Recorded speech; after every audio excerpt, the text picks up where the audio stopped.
us to do, so this was already here, and what we were missing was our handicap accessible area. And we've just been working as hard as we can to get this ADA compliant. And one of the things that we're funded for were these raised beds. And as you can see, they have some crinkling because they got whooshed up into that storm and damaged, unfortunately.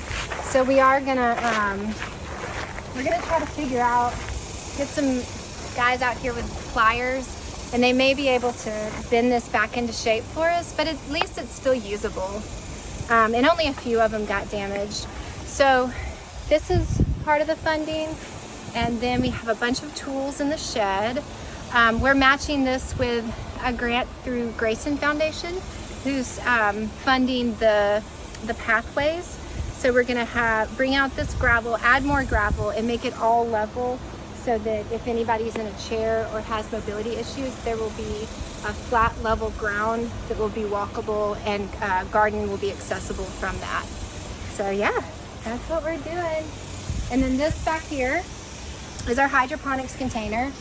And when the power went out with that storm, it blew out our compressor. We had 13,000 kale plants in there, and they're still trying to come back, but we probably lost a lot of it.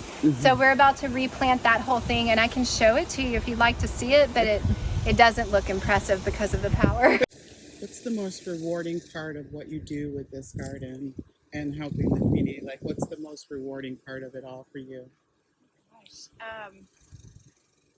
you know, anytime I see somebody, whether it's a child or an adult, who has never been in nature and has a little bit of a resistance or a wall up around it, when they get out here and start pulling vegetables and start experiencing butterflies, in that perspective flips, that's the most beautiful and rewarding moment I could ever have seen.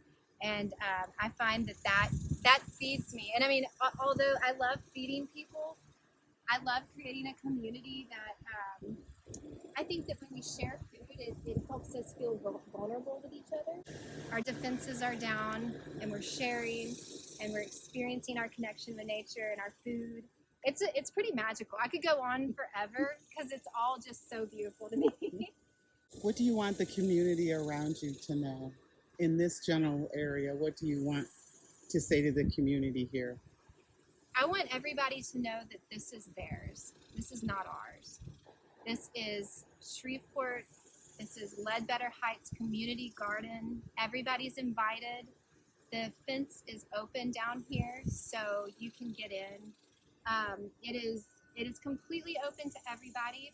I would love to invite people to be here when we are here, so there can be an element of learning also.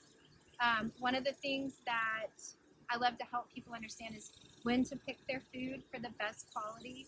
And often if people are out here unfamiliar with it, they might pick too early or pick the wrong way that might damage the plant. So I invite everybody to come.